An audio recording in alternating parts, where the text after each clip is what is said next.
पहले तो मैं अपने बारे में बता देता हूँ कि मेरा प्री में क्या स्कोर रहता था। हाँ। तो सर पहली बार 2021 में मैंने प्री दिया था, उस टाइम 84 कट ऑफ गई थी और मेरे 115 नंबर आए थे सर। गजब। और 2023 का जो प्री हुआ था उसमें 101 कट ऑफ रही थी सर ओबीसी की, और मेरे 133 नंबर आए थे। गजब। और जो 2024 का प्री था उसमें सर 71 कट ऑफ थी और मेरे 112 नंबर आए थे।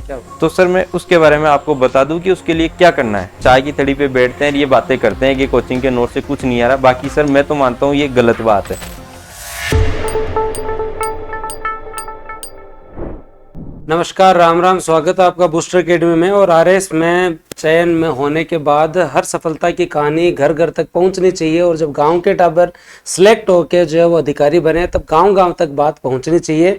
और राजस्थान के वैसे ही प्रेरणा के स्रोत है और रैंक है 139वीं कमल जी बुर्डक हमारे साथ है, और सर जो दूदू के रहने वाले हैं। तो सर आपका पहले तो बहुत बहुत स्वागत, बहुत बहुत धन्यवाद। नमस्कार सभी साथियों को। सबसे पहले तो मैं कपिल सर और बूस्टर एकेडमी को धन्यवाद देना चाहूंगा कि मुझे यहाँ पर आने का मौका दिया। और बहुत बहुत धन्यवाद सर आपका। और दिवाली से पहले दिवाली मना लिया आपने। बिल्कुल सर, ये मेरे लिए बहुत अच्छी बात है कि दिवाली से पहले ये रिजल्ट आना, ये बहुत अच्छी बात है घर वालों के लिए और मेरे लिए भी सर। और बैक टू बैक धमाका हुआ। पहले आपका 2024 का रिजल्ट, उसमें वापस इंटरव्यू कॉल। जी सर। और उसका इंटरव्यू कॉल होने के बाद में पॉजिटिविटी तो आ गई थी कि टेंशन तो नहीं है? जी सर, ये जैसे रिजल्ट आया, मतलब ये फाइनल रिजल्ट से पहले मेंस का रिजल्ट आना सर एक अच्छी बात थी मेरे लिए। और मेरा तो इंटरव्यू भी सर 13 अक्टूबर को हुआ था। तो मेरे तो ऐसे था कि ये रिजल्ट आया तो कि अपने लिए तो बैकअप तैयार है। यदि इंटरव्यू खराब भी होता है तो भी अपने लिए तो अच्छी बात है कि वो उसमें बैकअप हो जाएगा। बैकअप हो जाएगा। और सर जो है वो 2000 डेट ऑफ बर्थ है और चल रहा 2025 है। 25वीं साल के अंदर ही आपने जो है वो 2021 दे लिया, 23 दे लिया, और जो है वो 2024 दे लिया। मतलब आप आरपीएससी के उस दौर में है जहाँ RPSC back to back vacancy थे। हमारे जमाने में 3 भर्ती के लिए 10 साल लगते थे। जी सर, ये हुआ था सर, मैंने 2021 में ग्रेजुएशन हुआ। और ग्रेजुएशन मेरा खत्म भी नहीं हुआ था, उससे पहले ही वैकेंसी आ गई थी। मैंने अपेयरिंग में फॉर्म लगाया था। उस टाइम तो सर मेरे को ऐसे डर लग रहा था कि यार काश ये वैकेंसी बाद में आती तो मैं नहीं, मतलब थोड़ी सी पहले आ जाती तो मैं नहीं देता। तो ऐसे डर सा लग रहा था कि भाई नहीं आनी चाहिए, पहले ही आ जाती तो सही रहता कि मैं देता ही नहीं। लेकिन सर दिया तो फिर पहली बार में मेरी सर 630वीं रैंक आई। तो मेरे को एक एक्सपीरियंस मिला और मेरा कॉन्फिडेंस बढ़ गया कि अपन ने तो ग्रेजुएशन के साथ में ही 630वीं रैंक हासिल कर ली। तो कॉन्फिडेंस बढ़ने से सर मेरे को 2023 की जो वैकेंसी है उसमें बहुत फायदा मिला इस चीज का सर। और फिर बैक टू बैक 2024 में भी वैकेंसी आ गई और उसमें भी इंटरव्यू कॉल हो गया सर मेरा। एक साथ जो है वो बैक टू बैक 3 वैकेंसी और तीनों में इंटरव्यू कॉल, तो है ना प्रेरणादायक बात। तो ऐसे जो है वो टॉपर्स जो हर आदमी को मोटिवेट करे। और अभी जो अभ्यर्थी जिनकी रिजल्ट अच्छा नहीं आया है, जो 630,000 आसपास जो रैंक में हैं, उनसे मैं यही कहूँगा कि हर व्यक्ति इस दौर से लगभग आधे लोग तो इससे गुजरे हैं। जो पिछली भर्ती में हम लोग भी 500-700 के आसपास थे और फिर आगे इम्प्रूवमेंट हुआ। तो आप टेंशन मत रखो, बस कंटिन्यूटी रखो, इस बार आपकी भी बहुत अच्छी रैंक आएगी। अब हम चर्चा करते हैं। और मैं सर से आज स्पेशली हर एक इस टॉपर स्टॉक का कुछ अर्थ निकलना चाहिए ताकि बच्चे को जो पता चले। सबसे पहले मैं बता देता हूं कि सर जो है वो बूस्टर एकेडमी पे क्लासेस के माध्यम से और इंटरव्यू प्रोग्राम के माध्यम से जुड़े हुए हैं। ईओआरओ के टाइम से सर जो जुड़े हुए हैं। तो सर जो है वो हमारे यहाँ पर जो बढ़िया तरीके से आपको सारी चीजें बताएंगे। क्योंकि जो आदमी प्री के बारे में मैं फोकस इसलिए करना चाह रहा हूँ क्योंकि अब अगली भर्ती की चर्चा चल रही है गाँव के टाबरों की। ये है कि प्री के बारे में बताओ सबसे पहले। तो एक आप टॉपर ऐसे हो जिससे मैं आज जो है वो प्री के बारे में चर्चा करूंगा। पहले मेरे 1-2 क्वेश्चन। आरएस की तैयारी का विचार कब आया? स्टार्टिंग पॉइंट सर, स्टार्टिंग में 12th 2018 में की थी। उस टाइम सर स्कूल टाइम से ही मेरे मन में ये विचार आया था क्योंकि एक टॉपर्स थे, मतलब पुरानी वैकेंसी के आरएस, तो वो आए थे, उन्होंने हमें मोटिवेट किया था सर स्कूल टाइम में। तो बधाड़ साहब तो नहीं थे? नहीं सर, ये तो नहीं थे सर। मैं यहाँ जॉबनेर में पढ़ता था, उस टाइम की बात है सर। तो वहाँ पे सर मैंने देखा, उन्होंने बताया और उन्होंने जो गाड़ी से वो आए तो उनको देख के मैं काफी इम्प्रेस हुआ कि यार अब तो नौकरी करनी है तो ऐसी ही नौकरी करनी है, अपने तो अधिकारी बनेंगे। फिर पहले सर वहाँ पे साइंस ली थी सर मैंने 12th क्लास में। तो ऐसे था कि मैं तो इंजीनियर या डॉक्टर बनूंगा। तो उस टाइम साइंस इस हिसाब से ले ली थी। लेकिन जब उनको देखा ना तो मेरे को यार नहीं अपने तो IIT तो नहीं करेंगे, अपने नॉर्मल BA करके और अधिकारी बनेंगे। तो उस टाइम मेरे दिमाग में ये ख्याल आया। फिर यहाँ पे जयपुर आ गए सर, और जयपुर आकर के यहाँ पे तैयारी चालू कर दी। और फिर आ गया सर कोरोना पीरियड में सर 2 साल तक घर पे रहे, बढ़िया मजे करे। अब एक बर्डन हो गया कि अब तो पास करना ही है, कि घर पे ऐसे माहौल हो गया कि ये तो आरएस की तैयारी करता है और अब पास नहीं हुए ना तो बेइज्जती वाला काम हो जाएगा अपने तो फिर दबा के मेहनत की थी सर 2021 की वाली वैकेंसी में, तो फिर 2023 वाली में अब सर अंतिम रूप से चयन हो गया सर। बहुत ही बहुत बढ़िया। और उसके बाद अगर हम लोग प्रारंभिक परीक्षा की तैयारी के बारे में बात करें तो आपने जो प्रारंभिक परीक्षा की तैयारी की 2021, 2023, 2024 आपने उस पैटर्न को देखा है? जी सर। पैटर्न को पहले आपने टफ से सरल होते हुए देखा और सरल से वापस टफ होते हुए, बिल्कुल सर, है ना। 2021 का पेपर बहुत शानदार था। बिल्कुल सर। 23 का पेपर थोड़ा सा मॉडरेट था, बिल्कुल सर। 24 का पेपर वापस चुनौतीपूर्ण। जी सर। तो प्री की तैयारी के बारे में हम चर्चा करेंगे। मेरा पहला प्रश्न यही है कि जो नया अभ्यर्थी तैयारी करें वो प्रारंभिक परीक्षा के लिए अपना पढ़ना स्टार्ट करें। आप उस दौर में सिलेक्ट हुए हैं जहां ऑनलाइन एजुकेशन की फोर्थ निकलने लगी है। बिल्कुल सर। मानते हो इस चीज को? बिल्कुल सर। आजकल मैंने तो सर मेरी अपनी पूरी तैयारी ऑनलाइन माध्यम से ही की है। मैं ऑफलाइन कभी सर कोचिंग में गया ही नहीं, मतलब बहुत कम कोचिंग गया हूँ मैं सर। ऑफलाइन जहाँ भी गया हूँ बहुत कम कोचिंग गया, लेकिन मैंने ऑनलाइन जो तैयारी की थी उसमें सर आपका भी बहुत बड़ा योगदान है। Thank you sir. प्री से पहले जो सर आपकी ये जो बूस्टर बुक आती है और बूस्टर की जो क्लासें आती थी उन्होंने बहुत हेल्प की सर हमारी। इसके अंदर हमें इंतजार रहता था कि शाम को 8 बजे जैसे सर की क्लास आने वाली है तो सर वो कोशिश करते थे कि लाइव ले। लाइव में सर आपसे पढ़ने का जो मजा आता है वो और किसी भी टीचर से पढ़ने का मजा नहीं आता सर, क्योंकि सर ऐसे आपसे पढ़ते तो ऐसे लगता है कि यार अपने कोई घर परिवार का सदस्य ही अपने को पढ़ा रहा है और ग्रामीण पृष्ठभूमि से जुड़े हुए सर आप, तो आपसे पढ़ के बहुत अच्छा लगता है सर हमें। मैं अपनी वाली भाषा में पढ़ाता हूँ तो बिल्कुल सर, उसी में मजा आता है सर। उस भाषा में पढ़ते हैं तो ऐसे लगता है कि यार पढ़ाई भी हो रही है और मनोरंजन भी हो जाता है, दोनों चीजें ही सर। तभी 6 घंटे 5 घंटे कभी कभी हमारी क्लास से 2023 में तो अब भी याद है 3-3 4-4 घंटे। बिल्कुल सर, उन क्लासों ने बहुत हेल्प की थी सर इसके अंदर। और मैं सर प्री के लिए तो स्पेशली आपने मेरे को ये जिम्मेदारी दी है कि आप प्री के बारे में बताओ, तो इसके लिए सर पहले तो मैं अपने बारे में बता देता हूँ कि मेरा प्री में क्या स्कोर रहता था। तो सर पहली बार 2021 में मैंने प्री दिया था, उस टाइम 84 कट ऑफ गई थी और मेरे 115 नंबर आए थे सर। और 2023 का जो प्री हुआ था उसमें 101 कट ऑफ रही थी सर ओबीसी की और मेरे 133 नंबर आए थे। और जो 2024 का प्री था उसमें सर 71 कट ऑफ थी और मेरे 112 नंबर आए थे। तो तीनों प्री में सर 30 से 40 नंबर ज्यादा ही आ रहे थे मेरे। तो सर मैं उसके बारे में आपको बता दूं कि उसके लिए क्या करना है। सर सबसे पहले तो जो भी स्टूडेंट जो ग्रामीण पृष्ठभूमि से आता है या कहीं से भी आता है सर, उसको एक तो करना है कि आपके जो नोट्स है किसी भी कोचिंग के हो सकते हैं सर। बूस्टर के नोट्स बहुत अच्छे हैं इस मामले के अंदर। बूस्टर ने सर जो नोट्सों से क्रांति लाई है पूरे मार्केट के अंदर, वो एक बहुत अच्छी है। आपके 23 और के टाइम तो उस समय आए थे हमारे पहली बार नोट्स से आए थे। बिल्कुल सर। जो इकोनॉमी के जो नोट्स थे सर वो आप इकोनॉमी पढ़ाते भी हैं और आपके बहुत शानदार नोट्स थे। मैंने सर इकोनॉमी आपके नोट्स से पढ़ी थी उस टाइम और बहुत अच्छे नोट्स थे सर, वो शानदार थे। और इसके अंदर सर जैसे कि एक तो अपन क्या कर सकते हैं उनके बारे में बताना चाहूंगा मैं प्री के लिए। एक तो सर जैसे सबसे पहले तो एक कोचिंग के जो नोट्स हैं उनको पढ़ो सर अच्छे से। फिर जो आप पुराने जो पेपर्स हैं उनका एनालाइज करो। और पुराने में तो कहूंगा सर सिर्फ आरएस के ही मत करो, सारे देखो, सारे एग्जाम के देखो और आरपीएससी के और लेटेस्ट वाले देखो आप।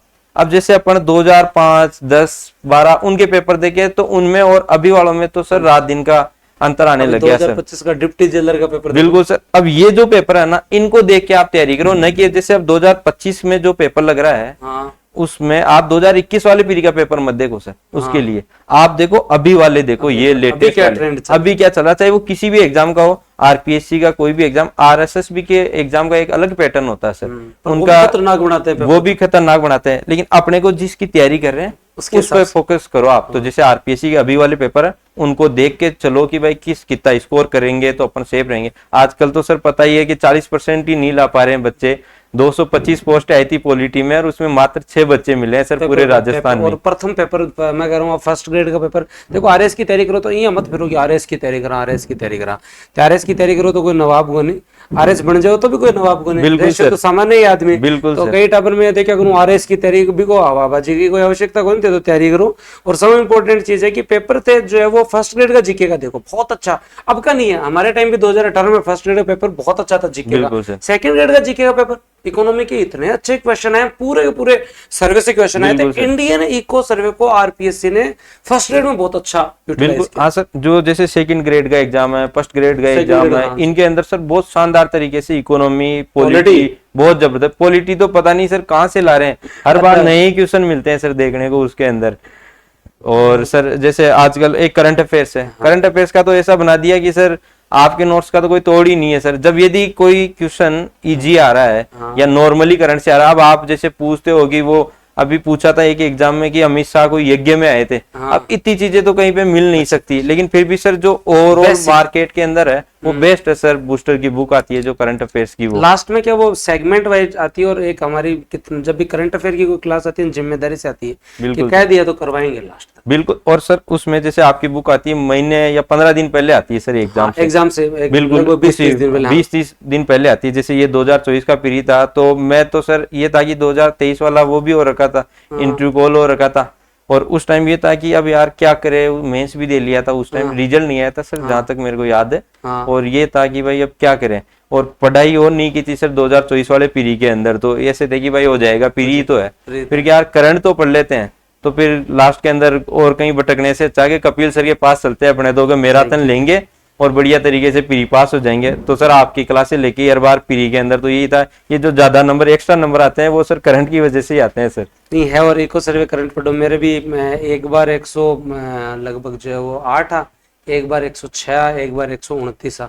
हाँ, इको सर्वे और करंट अच्छा होता है तो उसका फायदा मिलता है, उसका फायदा मिलता है सर आपको। और हमारे वाले टाइम से पैटर्न में इको सर्वे इंक्लूड होना स्टार्ट हुआ था 2016 से जी सर, और अब भी उसकी वर्थ है। और इस बार तो 2024 वाले टाइम में हमने करंट की जो बुक्स थी ना उनको 2 अलग तरीके से निकाली थी, राजस्थान के अलग, इंडिया के अलग। बेटा पर क्या होता है, राजस्थान पढ़ लेता है, इंडिया नहीं पढ़ता, अब इंडिया की किताब भी अलग बनाती है, उसको वो पढ़नी पड़ती है कि हाँ करंट रह ही गया उसके अलावा।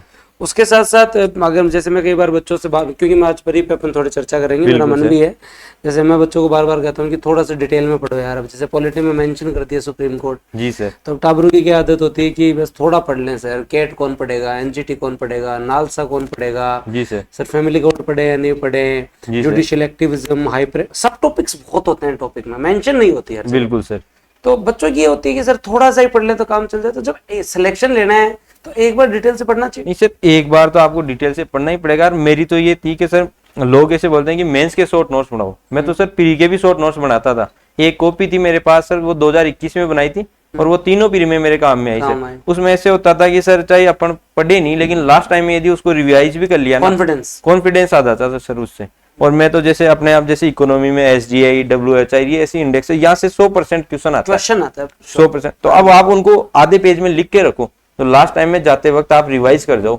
और जितने भी टॉपिक थे सर, जैसे अपने बायोलॉजी है उसमें भी बिल्कुल, जैसे अब एक तो लिख रखा है दैनिक जीवन में विज्ञान, अब ऐसे टॉपिक को आप स्किप कर दो। उसकी बजाय जैसे ब्लड वाला टॉपिक है, रोग वाला टॉपिक है, वहां से हमेशा क्वेश्चन आता है और 5-6 क्वेश्चन आ जाते हैं सर। वो जो 3 टॉपिक पोषण, रोग और रक्त समूह, वहां से 5-6 क्वेश्चन आते हैं। और इसके बाद आप उनको क्यों पढ़ रहे हो, उन पे ज्यादा फोकस करो। अब इकोनॉमी में भी यही सेम सिस्टम है कि सर बिल्कुल छोटा सा सिलेबस है, इकोनॉमी का सबसे छोटा सिलेबस है, उस पे फोकस करो आप। मेरे का मन है मेवाड़ के इतिहास जितनी तो पूरी इंडियन इकोनॉमी है सर, मेवाड़ की इकोनॉमी इसके इतिहास के बराबर। तो टारगेटेड पढ़ाई करनी चाहिए सर। जैसे पीरी के अंदर एक तो आपके पास होना चाहिए कि जो मैथ रीजनिंग है ना वो अच्छी होनी चाहिए। इसमें सर जो मैथ बैकग्राउंड के बच्चे होते हैं उनको फायदा मिलता है। मैं तो कहता हूँ सर, मैं 12th तक मैथ थी, उसके बाद में मैं आर्ट्स में शिफ्ट हो गया था, लेकिन मेरे को मैथ इतनी आती थी कि RS वाला एग्जाम तो अपने निकाल लेंगे कि 10 में से 7-8 क्वेश्चन तो सही कर लेंगे, तो उसको सही से करता था कि ये यहाँ पे अपने 15 से 16 क्वेश्चन यहाँ सही होने चाहिए 20 में से मैथ रीजनिंग को। एक जो अपने इकोनॉमिक सर्वे है, इकोनॉमिक सर्वे तो सर 15 क्वेश्चन ही क्रॉस करवा देते हैं आजकल। तो लगभग 15 क्वेश्चन स्कीम्स और करंट और मिला के जोड़ लो तो 30-35 तक चले जाते हैं। तो सर जो आप पढ़ाते हो उनके अंदर 30 से ज्यादा क्वेश्चन तो वहीं से मिल जाते हैं, यूट्यूब क्लास से मिल जाते हैं। और करंट अफेयर से जो नेशनल वाला, इंटरनेशनल वाला वो बाकी रह जाता है। ऐसे कर आके सर 40 से ज्यादा क्वेश्चन तो यहीं से आ जाते हैं, हर बार आते हैं। तो देखो 2 नीति के, जैसे बच्चे जो नए पढ़ा रहे हैं, मैं कह रहा हूँ गवर्नमेंट की जो पॉलिसीज आती हैं उनके 2 क्वेश्चन आते हैं, और जब नई गवर्नमेंट आती है तो पॉलिसीज बहुत आती है। 2024 में 3 क्वेश्चन आए थे पॉलिसी से। फ्लैगशिप योजना है तो 2-3 क्वेश्चन योजना से आने ही है। इको सर्वे के 12-13% तैयारी है, तो आप टारगेटेड पढ़ाई करो तो ज्यादा बेटर। जैसे कि एक तो हो गया आपका मैथ रीजनिंग अच्छी कर लो आप, करंट अफेयर से उसको अच्छा कर लो, और जो राजस्थान इकोनॉमी वाला पार्ट है इसको कर लो। इसके बाद में आप देखो कि अब अपने कितने नंबर लाने। आजकल जो पेपर चल रहे हैं जिस हिसाब से अपने को तो 70 से 80 नंबर लाने हैं। हाँ। तो अब देख लो कि ये टफ आए तो मतलब हाँ। ये करना टारगेट कि जैसे 70 क्वेश्चन का टारगेट तो अपना लगभग क्वेश्चन में तो श्योरिटी है। अब इसके अलावा आप देखो कि आप किसी सब्जेक्ट को छोड़ के मत जाओ, उसमें जैसे में तो काम आएगा वो। मेंस में काम में आएगा। और एक चीज है कि सर जैसे अपन छोड़ते हैं कई बार बहुत इजी क्वेश्चन आ जाता है सर। तो अब जैसे तेलुगु जो साहित्य है उसके पितामह का क्वेश्चन पूछा था एक बार। हाँ। तो सर अब वो ऐसा क्वेश्चन है कि वो नॉर्मली आप पहली लाइन भी यदि तमिल साहित्य पढ़ोगे ना, तमिल तेलुगु साहित्य पहले ही मिल जाएगी। अब आप उसको छोड़ के जाओगे विजयनगर साम्राज्य को इनको, तो फिर वो नुकसान होगा सर। आप इससे अच्छा हिस्ट्री के अंदर कृष्णदेवराय तो पता होना बिल्कुल सर, जो सिलेबस में जो छोटे छोटे टॉपिक है उनको तो कर लो एटलीस्ट, जहां से सवाल आने की संभावना होती है तो उनको कर लो। स्किप मत करो किसी भी सब्जेक्ट को। जो शॉर्ट नोट्स देते हैं लास्ट के अंदर या रिवीजन क्लासेस होती है 23 में तो मैंने खूब दिए थे, 2023 में तो मैंने खुद हाथ से बना के दिए। हाँ सर, वो बहुत बेनिफिट करती है सर। आप किसी सब्जेक्ट को छोड़ने की बजाय थोड़ा बहुत भी पढ़ो, लेकिन पढ़ो ताकि ब्लंडर नहीं हो जाए कि कोई इजी क्वेश्चन छूट जाए आपका। और राजस्थान वाला जो पार्ट है जैसे ज्योग्राफी है, ज्योग्राफी में जैसे किसी भी बुक से, जैसे अपने बूस्टर एकेडमी की बुक है, लगभग यदि ज्योग्राफी राजस्थान ज्योग्राफी है 15 क्वेश्चन आएंगे तो सर 13-14 क्वेश्चन हमेशा नोट से आ जाए। तो एक उसको आप अच्छे से करके रखो। जहां से ऐसे होता है कि कंटेंट में से सवाल आ रहे हैं उन पे आप ज्यादा फोकस करो। बल्कि जैसे आजकल पॉलिटी है जनरली, उसमें डायरेक्ट से पढ़ो। हाँ, डायरेक्ट से पढ़ो उनमें से, और आप उनके शॉर्ट नोट्स बना के रखो। आजकल जैसे सर कुछ पॉपुलर आर्टिकल है जैसे 74 है और सुप्रीम कोर्ट का 124 वाला, उसमें सब क्लॉज भी पूछ रहे हो, तो उनके एक लिख के रखो, 2-4 पेज ऐसे रखो, उनके अंदर लिख लो कि 1 में ये है, 2 में ये है। एग्जाम में जाने से पहले उनको देख जाओ उन चीजों को, ताकि वो याद रहेगा कि। और ये ऐसे सवाल होते हैं सर जो आपको आगे लेके जाएंगे, मतलब लोगों से आगे करने के लिए यही तरीका है कि आप शॉर्ट नोट्स रखो और जो चीजें अपने को भूलने वाली होती है उनको लिख के रखो उनके अंदर। ताकि कई तो ये कहे कि भाई ट्रेंड चेंज हो गया, कोचिंग का नोट्स की को नहीं आवे, तो ये बाद में आदमी क्या का नोट्स पढ़े थे फिर स्कूल का पढ़े? नहीं सर, ये तो देखो धारणा बना रहे कि लोगों ने चाय की थड़ी पे बैठते हैं, ये बातें करते हैं कि कोचिंग के नोट से कुछ नहीं आ रहा। बाकी सर मैं तो मानता हूँ ये गलत बात है। अब वैल्यूएशन आप करो ना, बिल्कुल उसके अंदर सर, आपको एक बेस मिल गया, एक बेस नोट्स ले लो, किसी भी कोचिंग के नोट्स ले लो, सबके अच्छे हैं। फिर मैं तो यही करता था सर भाई, एक मेरे नोट्स थे उसके अंदर सर सभी कोचिंगों के नोट्स लाता था। मैं तो सर ये कहता हूँ कि भाई सारी कोचिंगों के नोट्स लाके उसमें लिख लिए सर मैंने सभी के। से पूछ लो, यही कहेगा। हमने हमारे टाइम जितने भी इंस्टीट्यूट्स थे सबके नोट्स लाए, मेरे तो ये एक बेसिक नोट्स रखा। मैंने तो कभी ना तो लक्ष्मीकांत खरीदी, कोई सी भी बुक नहीं खरीदी मैंने नोट्स के सिवाय, लेकिन सारी कोचिंगों के नोट्स मेरे पास मिल जाते थे सर। और नोट्स में ही उसी एक नोट्स में ऐड करता जाता था, वैल्यू एडिशन करता था, साथ में शॉर्ट नोट्स बना लेता था सर। वो शॉर्ट नोट्स मेरे बहुत काम में आते थे सर। और अब कोई मतलब कमेंट करे तो बन कह दूं भाई को 30रो इंटरव्यू है और प्रीम नंबर बता दिए हैं। एक बार जो आरएस की रैंक 630 बता दी है ना, पहले बार 630, दूसरे के अंदर 139 बता दिए और एकदम ऑनलाइन पढ़े हैं, कारगर तरीका बताया। तो समझो इस चीज को, मतलब जब प्राय तू दुबला ना हो, कई टापर के आजकल सुना को नहीं तो माननी चाहिए बात। बिल्कुल सर। एक मेरा प्रश्न ये है कि जैसे जनरली प्रारंभिक परीक्षा की जब हम तैयारी करते हैं तो जनरली बच्चा जब पढ़ता है तो बहुत डिटेल से पढ़ता है। बिल्कुल सर। स्टार्टिंग में चाव होता है किसी चीज को पढ़ने को, तो एकदम जी जान लगा देता है। बिल्कुल सर। फिर 2023 के अंदर मैंने एक चीज नोटिस की, उसके बाद मैंने 2024 में ये चेंज किया। मैंने कहा कि तुम खुद शॉर्ट नोट्स बनाओ, है ना। उसमें यही होता है कि बच्चा जब पढ़ता है, और 2023 में जब स्टार्ट ही हुआ था ना, उस समय मतलब हमारी भी किस्मत थी और बहुत क्वेश्चन आए और उसका हमें आनंद भी आया। लेकिन जैसे आप पढ़ रहे हो, आर्टिकल 16 पढ़ रहे हो, पढ़ते हैं तो आर्टिकल 16 में 1, 2, 3, 4 भी आप पढ़ोगे, काका का लेकर आयोग भी पढ़ोगे, मंडल आयोग भी पढ़ोगे, है ना, पूरे के पूरे आप संविधान संशोधन पढ़ोगे, आरक्षण पदोन्नति में है नहीं है, बैकलॉग क्या है, सही। मतलब आर्टिकल 16 अपने आप में 3 पेज का है। बिल्कुल सर, है ना। बिल्कुल। अब क्या होता है कि टाबर जो है वो बाद में वो रिवीजन में बहुत ऐसे भागादौड़ी में रिवीजन करता है, तो लास्ट में उसको इतना शॉर्ट कर देता है कि वो टाइटल ही याद करने लग जाता है 16 में।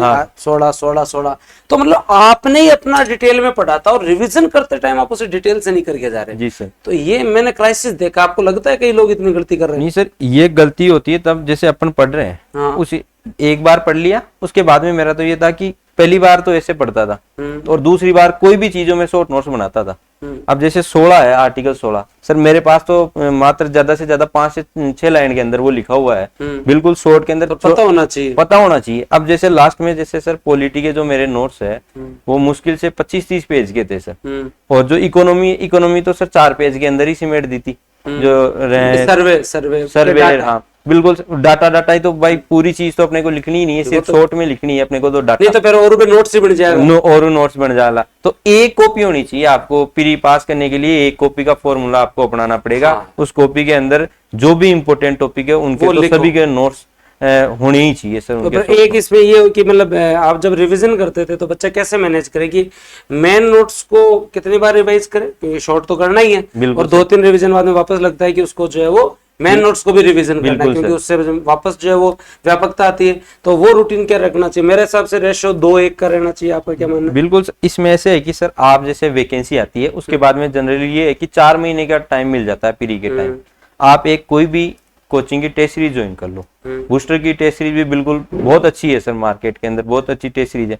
आप उसमें जो शेड्यूल है उसके अनुसार तैयारी करते हुए चलो, और कोशिश करो कि जैसे 7 दिन का जो शेड्यूल है उसके अलावा भी पढ़े सर, थोड़ा सा अपनी तरफ से भी करें। 7 दिन भी चीज ना पढ़ो, कितनी रैंक लिए होगे? अब जैसे सर राजस्थान कोचिंग का भी एक सर क्राइटेरिया होता है कि भाई राजस्थान ज्योग्राफी है, उन्होंने 7 दिन में ये बता दिया कि ये पढ़ना है। साथ में सर अपने टेस्ट सीरीज में आता है कि जैसे इकोनॉमी सर्वे भी आता है और एक करंट भी आता है, एक मैथ रीजनिंग का टॉपिक भी आ जाता है। अब वो है वो कर रहे हैं। इसके अलावा जैसे कि जो सब्जेक्ट आपका वीक है तो कोशिश करो कि 1 घंटे डेली आप उस पर वर्क करो ताकि वो चीज छूटे नहीं। अब राजस्थान ज्योग्राफी है सर, आप जैसे यदि आपने पहले पढ़ रखा है तो उसको पढ़ने में सर 2 दिन से ज्यादा का टाइम नहीं लगता, ज्यादा से ज्यादा 3 दिन लग जाते हैं। अब वो जो 3 दिन आप फिर भी ऐसे बैठे हो 7 दिन लेके, उसकी बजाय वो 3 दिन में आप ऐसा सब्जेक्ट करो जो बड़ा सब्जेक्ट है, जैसे हिस्ट्री है सर। अब हिस्ट्री को आप पूरी हिस्ट्री को 7 दिन में तो नहीं पढ़ पाओगे, उसको लगा लो साथ में लगा लो। ये आप खुद की तरफ से करो कोचिंग के टेस्ट सीरीज के अलावा। और फिर लास्ट में क्या होता है सर, तब तक सब कुछ अच्छा चल रहा होता है सर टेस्ट सीरीज के अंदर, जैसे जो 7-7 दिन में टेस्ट हो रहे हैं अपने, फिर सब्जेक्ट पूरा आता है तो जब एक साथ आता है ना सर तब दिक्कत होती है। उसके लिए तो सर शॉर्ट नोट्स होनी ही चाहिए। अब 7 दिन आपको मिल रहे हैं आराम से, उस टाइम आप जैसे इंडियन इकोनॉमी पढ़ रहे हो तो 7 दिन में उस टाइम ही आपके पास इतना टाइम होता है कि आप उसी टाइम शॉर्ट नोट्स बना लो। और जब लास्ट में काम में आएंगे सर, वो आपके लास्ट में आपको जो डिटेल नोट्स है उनको देखने की भी जरूरत नहीं है। यदि आपके पास शॉर्ट नोट्स है तो उसका रिवीजन करने में तो उसको कम से कम 5 से 6 बार पढ़ लो उन शॉर्ट नोट्स को, उससे काम हो जाता है सर।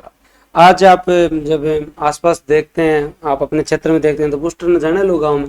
बिल्कुल सर, मैं तो जहाँ दूध क्षेत्र से आता हूँ, जो अभी पहले हमें जिला मिला था लेकिन हमारा जिला छीन लिया। कोई नहीं, वापस मिल जाएगा। बिल्कुल सर, सफर क्या फास्ट था, ग्राम पंचायत से हाथों हाथ आप जिले तक पहुंच गए। बिल्कुल सर, धीरे चल, टाइम नहीं, हमने टाइम नहीं लिया, इस वजह से सर छीन लिया हमारे से। तो सर इसमें है कि मैं जिस क्षेत्र में आता हूँ उसमें तो सर बूस्टर का आपको भी पता है बहुत ज्यादा माहौल बना हुआ है बूस्टर एकेडमी का। गाँव में तो हर घर घर तक बूस्टर पहुंच चुकी है सर आज की तारीख के अंदर, लाइब्रेरी में हर जगह बच्चे। बिल्कुल, और जो बूस्टर बुक आती है सर उसने तो तहलका मचा रखा है सर मार्केट के अंदर, उसके इंतजार में तो बैठे रहते हैं सर। अब आप कई बार ये होता है कि लेट हो जाएगी। उसमें सर ऐसे लगता है कि यार कब आएगी तब मैं पढ़ाई करना स्टार्ट करूं, उसके चक्कर में वेट करते रहते थे सर हम। जैसे ये 23 में आपने बुक निकाली, 24 में निकाली, तो उसके इंतजार करते रहते थे यार कब बूस्टर की बुक आएगी, कब पढ़ना चालू करेंगे। करंट अफेयर्स उससे पहले बैठे रहते थे, ऐसे डेली तो कोई करंट पढ़ता नहीं है, आपके इंतजार में बैठे थे कि भाई सर की बुक आएगी तब जाके पढ़ना चालू करेंगे। थैंक यू, आपका इतना जय प्रेम है, और इसी वजह से संस्था 2 साल के अंदर लगभग 4.5 लाख अभ्यर्थियों तक पहुंच चुकी है। बिल्कुल सर, और लोग एक सिविल सेवा में एक ऐसी संस्था पर विश्वास कर रहे हैं जो एक गांव वाले बच्चों की संस्था है। ऑलमोस्ट सारे हमारे पास रूरल बैकग्राउंड के बच्चे हैं, मध्यम परिवार के बच्चे हैं, और आज इंटरव्यू तक संस्था जा रही है, तो एक क्रेडिबिलिटी बढ़ती है। मैं पहले दिन खुद को नहीं पता था कि मॉक इंटरव्यू में इतने लोग आएंगे यहाँ, फिर क्या चारों तरफ चर्चा चली थोड़ी। हाँ सर, बूस्टर का जो मॉक इंटरव्यू का प्रोग्राम था वो सबसे बेस्ट था सर, मेरे को जहाँ पूरे मार्केट में देखने को लगा वो सबसे बढ़िया मॉक इंटरव्यू था।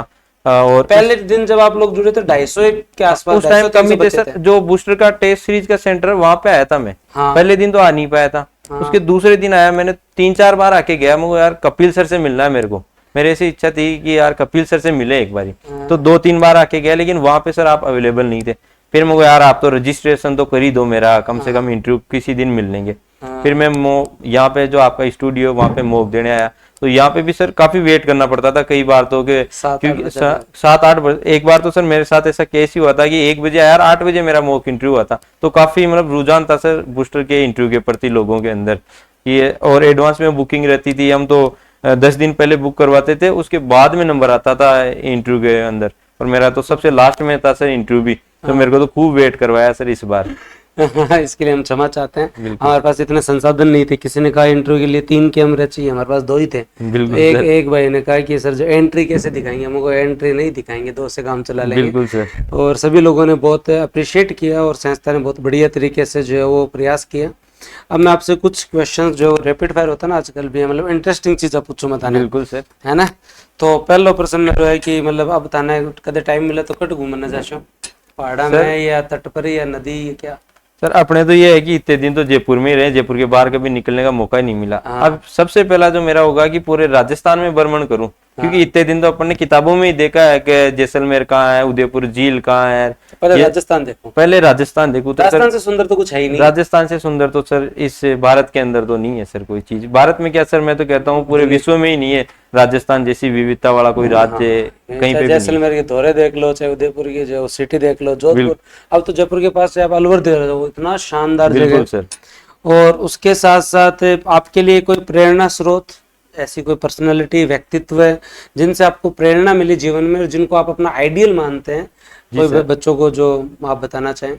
सर मैं तो एक्चुअल में किसान परिवार से आता हूँ सर। हाँ। तो मेरे लिए तो सर मेरे दादाजी थे, वही प्रेरणा स्रोत थे। क्योंकि सर एक किसान होता है वो सबसे अच्छा प्रेरणा स्रोत होता है सर, क्योंकि वो कई बार फसल बर्बाद हो जाती है फिर भी कंटिन्यूअसली सर वो खेती करता रहता है, चाहे उसको पता है सर इस बार पूरी फसल बर्बाद होगी, लेकिन फिर भी किसान तो जो चीजें थी रूटीन वाली वो हमेशा करता है सर कि भाई इस बार नहीं तो अगली बार अच्छी फसल मिलेगी। तो उस हिसाब से सर मेरे को ये मोटिवेशन मिलता था कि यार एक बार ऐसा फल हुए तो क्या, बार मेहनत करते रहनी चाहिए, एक ना एक बार तो सर अच्छी फसल होगी। तो वैसे ही मैं ये मानता था कि इस बार नहीं तो अगले बार तो हो ही जाएगा सर। इसलिए मैं कहता हूँ कि शहर में जब बिन मौसम बरसात होती है तो जब गांव वाले लोग शहर में रहते हैं ना तो उसको बरसात का स्टेटस कम लगाते हैं कि उन्हें लगता है कि मजा शहर वालों को आ रहा है लेकिन फसल हमारी खराब हो रही है। बिल्कुल सर। और इस बार जो ये बिन मौसम बरसात हुई सारी फसलें बिल्कुल सर इस बार पूरी फसल बर्बाद हो गई, लेकिन फिर भी किसान वही जुझारू होता है, अगली बार उसी हिसाब से लगता है, इसी मोटिवेशन से वो काम करता है सर। अगली बार अच्छी होगी, कि ज्यादा बारिश हुई तो कोई बात नहीं,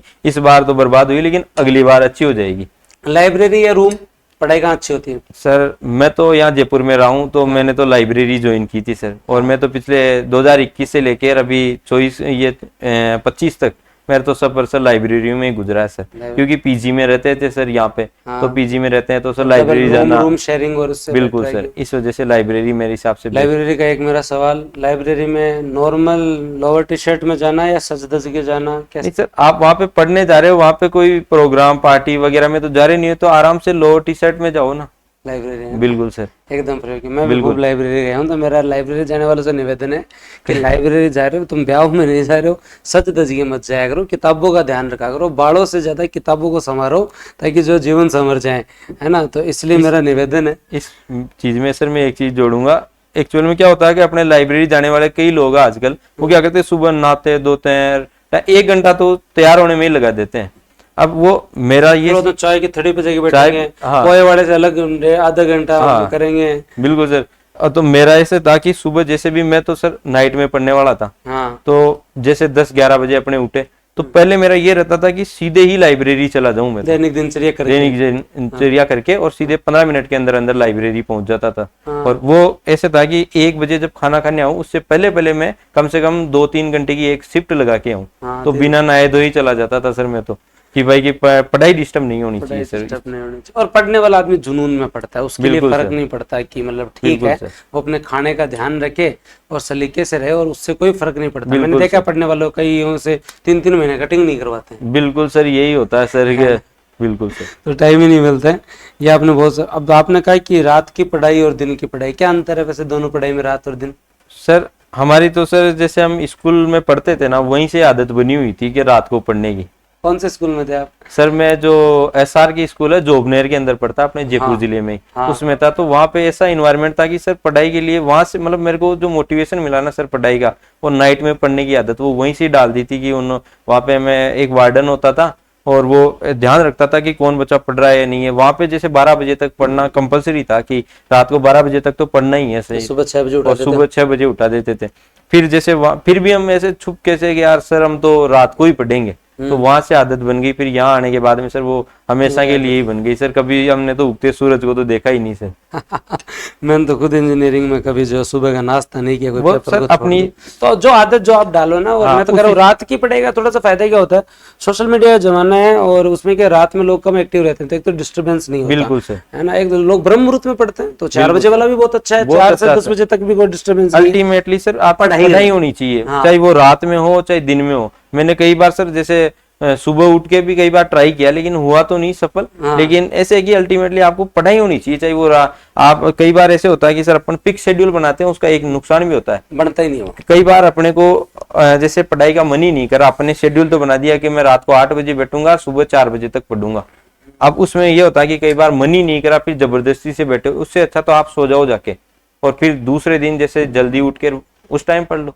पढ़ाई होनी चाहिए बस, एक ही है। हॉबी क्या, हॉबी कुछ ऐसा जो पढ़ाई में बीच में ऐसे कोई, जैसे मैं गाने सुन लेता था पढ़ते टाइम, पढ़ाई जैसे 1.5 घंटे की शिफ्ट मार ली, गाना सुन लेता। आपकी ऐसी कोई हॉबी? सर मैं थोड़ा सा सोशल इंसान हूँ सर। मतलब मेरे को दोस्तों से मिलना, मेरा यहाँ पे भी कम से कम 100-150 आए हो आप? हाँ, अभी भी मैं तो साथ ही लेके आया हूँ 4-5 को। उनको रोका है मैंने, अभी और आ रहे थे मेरे साथ में, यार मैं कोचिंग में जा रहा हूँ तो 3-4 लोग ही चलेंगे। कम से कम 100-150 लोगों का सर्कल था सर मेरा तो यहाँ पे। तो मेरे तो कि जब मन किया कि यार पढ़ाई की इच्छा नहीं हो रही, तो दोस्तों के साथ बैठ जाता था। यहाँ पे रिद्धि सिद्धि में रहते थे, तो यहाँ पे तो वैसे भी खूब सारा सर्कल है सर, तो ये कर लेता था। और इंटरव्यू के हिसाब से सर वो भी मेरी ने कबड्डी दिखाई थी। अब वहाँ पे ये तो बोल नहीं सकते कि मेरे को तो ये गप्पे लड़ाना अच्छा लगता है। वहाँ पे मैंने कबड्डी तैयार की सर। गाँव में जनरली खेलते हैं कबड्डी और क्रिकेट, 2 ही खेल है सर गाँव के अंदर, तो कबड्डी को मैंने तैयार किया और वो भी बता दी सर मैंने। क्या मजा आ रहा है तुम लोगों को? ऐसे होना चाहिए हमारे पास। मतलब बूस्टर की एक आपको देखो, अब खुद की तारीफ ज्यादा तो क्या ही करें, लेकिन फिर भी बता देते हैं हमारे पास ऐसे टॉपर आते हैं जो आप जैसे ही होते हैं या हमारे जैसे ही होते हैं। मतलब ऐसे लोग मिलेंगे तुम आपको विनम्रता वाले, जो आपको एकदम ठेठ वही बात कहेंगे जो काम की है, पते की है। मतलब लाग लपेट वाली बात नहीं है बूस्टर अकेडमी में। बिल्कुल। तो इसलिए जो है वो मैंने खास करके जो है वो सर को बुलाया, और बुर्डक जी ने बहुत अच्छी आप लोगों को जो बातें बताई।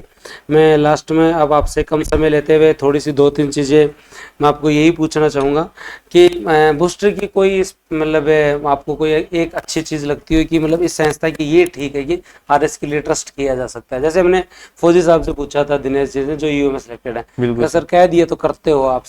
तो नहीं सर, ये तो है कि बूस्टर जैसे मैंने देखा था कि जैसे 2023 का जो मैच था, आपने जो 3 महीने के अंदर इस पूरे मार्केट में किसी भी कोचिंग ने कोर्स नहीं करवाया था, आपने करवा दिया था, फिर दोबारा रिवीजन भी करवाया। और साथ में सर आपकी जैसे आप जो बोलते हो कि कई बार सर आप बोलते हो कि इस बार सिर्फ राजस्थान का करंट ही पढ़ाऊंगा, लेकिन फिर भी आप जैसे ही वो कंप्लीट होता है कि यार इंडिया वाला भी पढ़ा देता हूँ और अंतरराष्ट्रीय, मतलब एक्स्ट्रा ही मिलेगा सर यहाँ पे आप आओगे तो। कि मतलब कम नहीं करवाते हो सर, ये बात। वीडियो वालों की हो रहा है, गुरुजी तो आरएस वाला रिजल्ट में जो है वो गायब हो गया, मन को पढ़ा रहा। बिल्कुल तो टेंशन मतलब 20 बाद में 30 तन थे ही हो। बिल्कुल सर, आप ये करना चाहिए सर, आप पे ट्रस्ट कर सकते हैं। कोई भी व्यक्ति यदि आरएस की तैयारी शुरू करना चाहता है तो बूस्टर एकेडमी उसके लिए बेस्ट विकल्प है सर। हाँ, पर कई ये कहते हैं कि बूस्टर में जो है वो तैयारी पटवार और वीडियो की भी होती है। मैंने इसलिए पटवार और वीडियो की होती है क्योंकि मेरा जुड़ाव है, क्योंकि मैं खुद वीडियो रहा हूँ जी सर। और बूस्टर जो है वो वीडियो, हमारा जो पहले बुक आई थी वो वीडियो के एग्जाम में आई थी। बिल्कुल सर। मेरा एक जुड़ाव है इस भर्ती से और मैं जानता हूँ इस पैटर्न को, इसलिए हम करवाते हैं। तो मतलब पटवार और वीडियो भी हम पढ़ा रहे हैं, लेकिन बहुत सारे लोग कहते हैं कि इससे सर टैग लग जाएगा, आरएस के स्टूडेंट्स को लगेगा, आरएस तो एक अलग होता है। तो ऐसे कोई अलग वाली बात होती है? नहीं सर, अलग वाली कुछ नहीं, वो राजस्थान जीके है या इंडिया जीके है, वो है तो वही ना। हमारे तो फैकल्टी अलग है। बिल्कुल, पटवार वीडियो की फैकल्टी अलग है, मेंस की फैकल्टी अलग है, पब्लिक एड वालों से वीडियो थोड़ी बनवाई। बिल्कुल सर, है ही नहीं उनके सिलेबस में ही, क्या करना उनका। तो ये है कि सर जैसे अपने पढ़ना, अब राजस्थान वाला जो जीके है वो सभी एग्जाम में सेम आता है सर। आजकल कोई ऐसा डिफरेंस तो है नहीं कि आरएस में मेवाड़ का इतिहास अलग हो जाएगा, या तो कॉमन चीजें आप कर सकते हो। यदि जैसे कोई कोचिंग पढ़ा रही है तो अच्छी बात है ना सर, कि ये आपको जैसे आरएस वाली फैकल्टी पढ़ा रही है, वीडियो पढ़ा रही है, तो ये तो अच्छी बात है। बिल्कुल सर। हाँ, तो ये सर ने बहुत सारी अच्छी बातें बताई और आने वाले टाइम में हम उम्मीद करते हैं कि अगली बार जब मैं आपके साथ इंटरव्यू करूंगा तो आपकी जो ये ट्रिपल डिजिट में रैंक है ये 1 डिजिट में आएगी। बिल्कुल सर, यही मेरे को आशा है। और इसी तरीके से अब बूस्टर के जो स्टूडेंट्स हैं इन्हें खास करके अब आपको जितना समय मिले उसमें आप एक बार तो घूमे होते थोड़ा बहुत राजस्थान, फिर बाद मान जो टेस्ट के अंदर थोड़ा बहुत आप डिस्कशन में थोड़ी भूमिका निभाते हो, क्योंकि आप बड़े भाई की जिम्मेदारी में भागे हो उनके लिए, तो आप थोड़ा थोड़ा जो भूमिका जरूर निभाना। बिल्कुल सर। और बहुत बहुत धन्यवाद। आप बच्चों को जो भी संबोधित करना चाहें आप जो वाणी को फिर बाद में जो। Thank you sir. सर आपका बहुत बहुत धन्यवाद कि आपने आज मेरे को यहाँ पे इस लायक समझा कि बच्चों को मोटिवेट करो और ये आरएस की जो तैयारी है उसके बारे में ग्रामीण क्षेत्र के जो लोग हैं उनको गाइड करो। इसके लिए बहुत बहुत आभार सर। बूस्टर एकेडमी और कपिल सर का बहुत बहुत धन्यवाद। Thank you sir. जय हिंद, राम राम। और मैं उम्मीद करता हूँ कि आने वाले टाइम में जो विद्यार्थी यहाँ आते हैं, यहाँ पर हमारे यहाँ इंटरव्यू देते हैं और यहाँ से यहाँ बैठने में बस अंतर है सिलेक्शन का। बिल्कुल सर। वो केवल इतना कम अंतर नहीं है, उसके लिए जी जान लगानी पड़ती है, सालों सर। की मेहनत है। मैं चाहता हूँ कि हर अभ्यर्थी यहाँ आए, वो यहाँ पर भी पहुंचे। बिल्कुल सर। Thank you. जय हिंद, राम।